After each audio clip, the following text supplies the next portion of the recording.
Olá, seja bem-vindo ao canal Empresa Flix. Vamos conversar um pouco sobre a mudança drástica que transforma sua declaração anual em uma confissão de dívida imediata perante o governo federal. Neste vídeo, vamos detalhar como a nova resolução do Comitê Gestor do Simples Nacional altera permanentemente a forma como a Receita Federal cobra os microempreendedores individuais.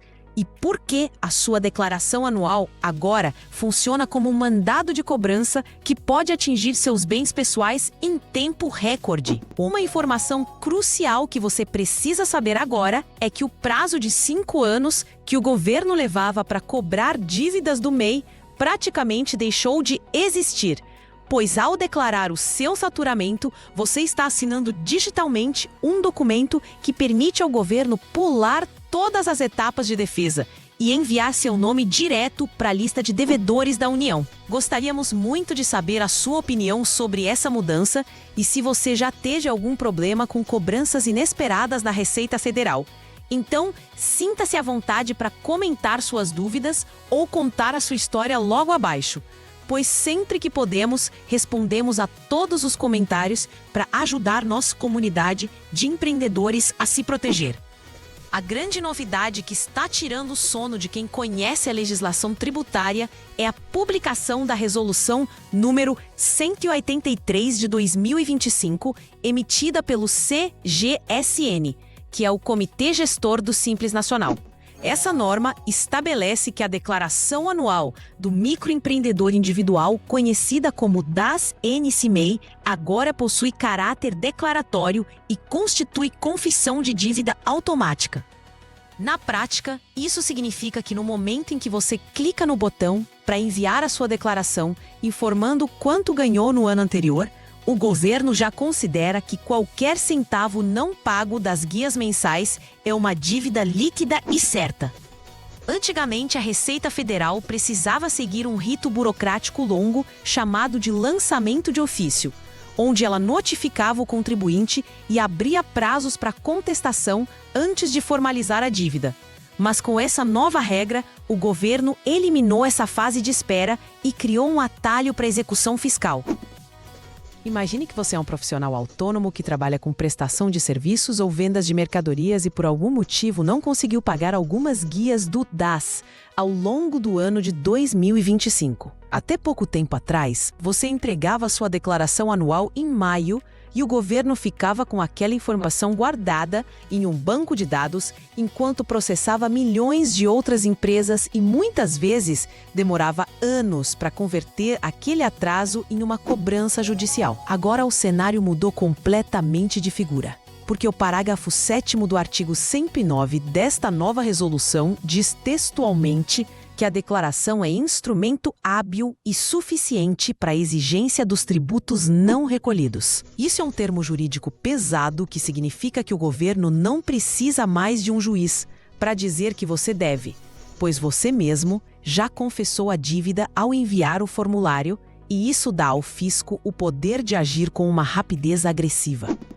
Para entender a gravidade dessa situação, precisamos olhar para o que acontece quando uma dívida é confessada e não paga imediatamente. Assim que o sistema processa a sua DAS-NC-MEI e cruza os dados com os pagamentos que não foram efetuados, o débito pode ser enviado diretamente para a Procuradoria-Geral da Fazenda Nacional para ser inscrito na chamada dívida ativa da União.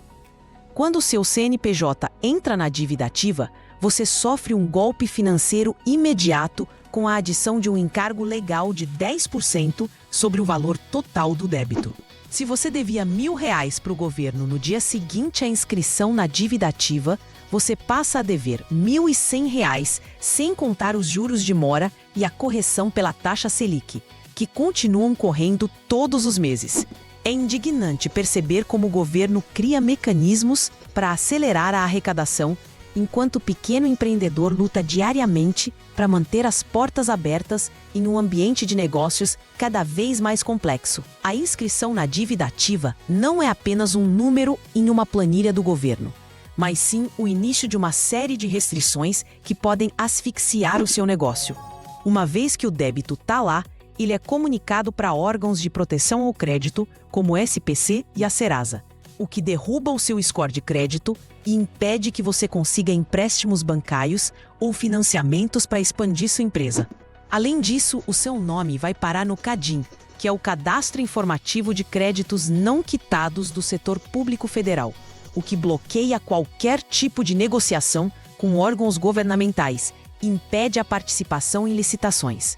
Para quem depende de contratos com a prefeitura ou com o Estado, estar no CADIM é como receber uma sentença de fechamento da empresa, pois você fica impedido de receber pagamentos e de renovar certidões negativas de débito. Outro ponto alarmante que muita gente ignora é que o MEI é uma figura jurídica onde não existe a separação total entre o patrimônio da pessoa física e o patrimônio da pessoa jurídica. Diferente de uma sociedade limitada, onde os bens dos sócios são protegidos em caso de dívidas da empresa, no microempreendedor individual, o seu CPF responde diretamente pelas dívidas do seu CNPJ. Isso significa que se a Receita Federal decidir cobrar aquela dívida confessada na declaração anual, ela pode iniciar um processo de execução fiscal e solicitar ao juiz o bloqueio das suas contas bancárias pessoais ou até mesmo a penhora de bens, como seu carro ou sua casa. É uma situação de extrema vulnerabilidade, pois o governo agora tem em mãos um documento assinado por você que serve como prova absoluta da existência da dívida e acelera todo o processo de tomada de bens para quitar o que é devido aos cofres públicos. A confusão aumenta quando olhamos para a composição da guia DAS que o microempreendedor paga todos os meses. Essa guia não é composta por apenas um imposto, mas sim por uma combinação de tributos que pertencem a esferas diferentes do governo. Nela está incluída a contribuição para o INSS, que é Previdência Social e pertence ao governo federal. Também pode estar incluído o ICMS, que é o Imposto sobre Circulação de Mercadorias, e pertence ao governo do seu estado, e o ISS, que é o Imposto sobre Serviços e pertence à prefeitura da sua cidade. Com a nossa regra de confissão de dívida automática, você pode acabar sendo cobrado por 3 órgãos diferentes ao mesmo tempo. A Procuradoria da Fazenda Nacional vai atrás da parte do INSS. A Secretaria da Fazenda do seu estado vai cobrar o ICMS. E a Secretaria de Finanças do seu município vai exigir o pagamento do ISS. Imagine a dor de cabeça de ter que negociar parcelamentos e defesas em 3 esferas distintas da administração pública, por causa de uma única guia não paga. O governo justifica essas mudanças sob o pretexto de simplificar e modernizar o sistema tributário nacional, mas, na realidade, o que estamos vendo é a implementação de um modelo de autorregularização coercitiva. O termo parece elegante, mas o significado é assustador, pois ele inverte a lógica do processo legal, onde o Estado precisava provar que você devia. Agora, você é obrigado a confessar o que deve, sob pena de multa por não entregar a declaração, e assim que confessa, perde o direito de ser notificado previamente para regularizar a situação antes da cobrança pesada começar. É como se você estivesse sendo forçado a produzir provas contra si mesmo e a entregar o chicote na mão do carrasco. Essa agilidade na cobrança visa unicamente aumentar o fluxo de caixa do governo, que está sedento por arrecadação para cobrir rombos orçamentários. Para evitar que o seu sonho de empreender se transforme em um pesadelo jurídico, é fundamental entender o calendário e as regras da declaração. O período de entrega da DAS-NC-MEI começa no dia 1º de janeiro e vai até o último dia de maio de cada ano. Muitas pessoas deixam para a última hora e acabam entregando a declaração com pressa, sem conferir se os valores informados estão corretos. Esse é um erro fatal no novo regime, pois se você informar um faturamento maior do que o real por engano, estará confessando uma dívida maior do que a devida e o governo não vai hesitar em cobrar o valor cheio que consta no documento.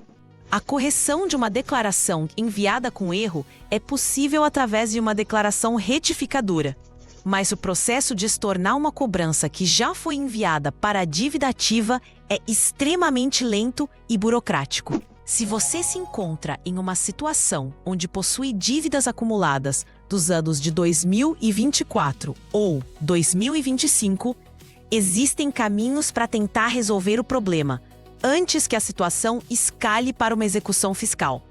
O primeiro passo é acessar o portal do empreendedor ou o sistema PGME para verificar o extrato de todas as guias pendentes. Se a dívida ainda estiver no âmbito da Receita Federal, você pode solicitar um parcelamento ordinário que geralmente permite dividir o valor em até 60 vezes com uma parcela mínima de R$ 50. O parcelamento é uma das melhores ferramentas de defesa, porque enquanto você estiver pagando as parcelas em dia, a exigibilidade do crédito fica suspensa, o que significa que o seu nome não pode ser enviado para a dívida ativa e você consegue emitir a certidão positiva com efeitos de negativa. No entanto, se você já recebeu notificações ou percebeu que a sua dívida já foi encaminhada para a Procuradoria da Fazenda Nacional, o processo de negociação muda. Na dívida ativa, os parcelamentos podem ter regras diferentes e muitas vezes exigem uma entrada maior para serem consolidados. Existe também a possibilidade de transação tributária, que é uma espécie de acordo onde o governo oferece descontos em juros e multas para quem demonstra incapacidade de pagar o valor integral.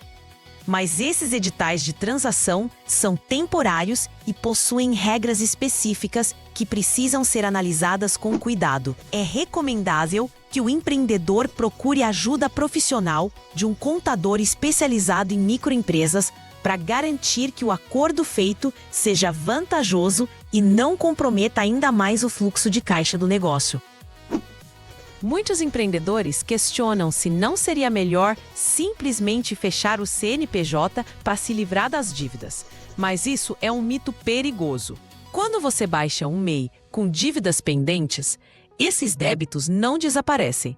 Eles são automaticamente transferidos para o seu CPF. Ou seja, você perde a empresa, mas continua com a dívida e com todos os riscos de bloqueio de bens pessoais que mencionamos anteriormente. O fechamento da empresa sem a regularização dos débitos é um caminho sem volta que apenas acelera a cobrança contra a pessoa física.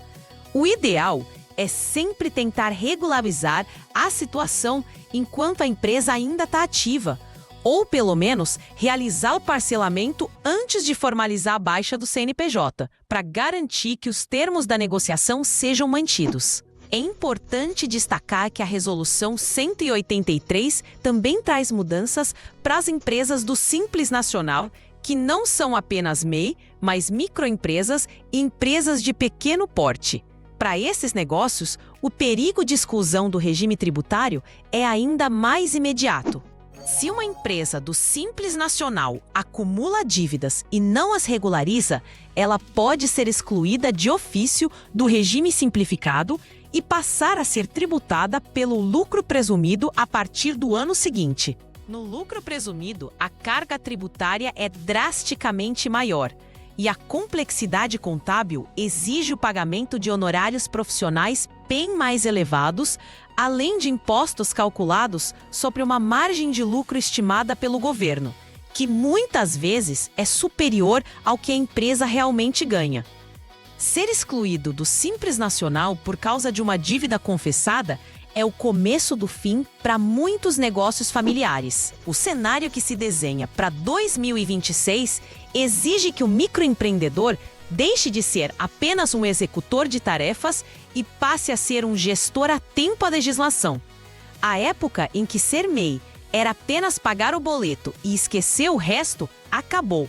Agora é necessário ter um controle rigoroso do faturamento mensal, guardando todas as notas fiscais de compra e venda e monitorando o pagamento de cada guia DAS. Se você utiliza sistemas de pagamento eletrônico, como máquinas de cartão ou Pix, a Receita Federal já tem acesso a esses dados e cruzará essas informações com o que você declarar na sua DAS NCMEI. Qualquer divergência será interpretada como omissão de receita e a confissão de dívida será gerada com base nos valores que o governo acredita que você faturou. A estratégia do governo de inserir essas cláusulas em resoluções técnicas, sem grandes anúncios na mídia tradicional, é uma forma de pegar o contribuinte desprevenido. Enquanto os grandes portais de notícias focam em discussões políticas amplas, os detalhes das normas do CGSN mudam a vida de milhões de brasileiros silenciosamente. Por isso, a educação financeira e tributária tornou-se a principal ferramenta de sobrevivência para o pequeno empresário. Não basta saber produzir o seu produto ou vender o seu serviço. É preciso entender como o Estado olha para o seu dinheiro e quais são as armadilhas colocadas no caminho. Estar informado é a única forma de não ser atropelado por uma cobrança automática que pode destruir anos de trabalho duro.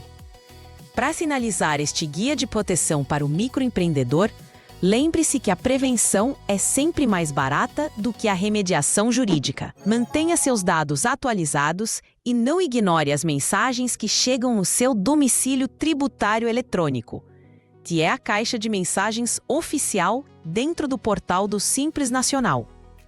Muitas vezes o governo envia avisos de autorregularização antes de inscrever a dívida em dívida ativa. E esses avisos são a sua última chance de resolver o problema, sem os encargos de 10% e sem o risco de penhora imediata de bens. O empresário moderno precisa ser vigilante e proativo, pois o sistema foi desenhado para ser eficiente na arrecadação e implacável na cobrança. Esperamos que essas informações tenham sido úteis para você proteger o seu patrimônio e a saúde financeira da sua empresa neste ano de 2026. Agradecemos imensamente pela sua audiência e por confiar no canal Empresa Flix para se manter atualizado sobre o mundo do empreendedorismo. Recomendamos fortemente que você assista aos outros vídeos do nosso canal para aprender mais sobre gestão, finanças e direitos do microempreendedor individual.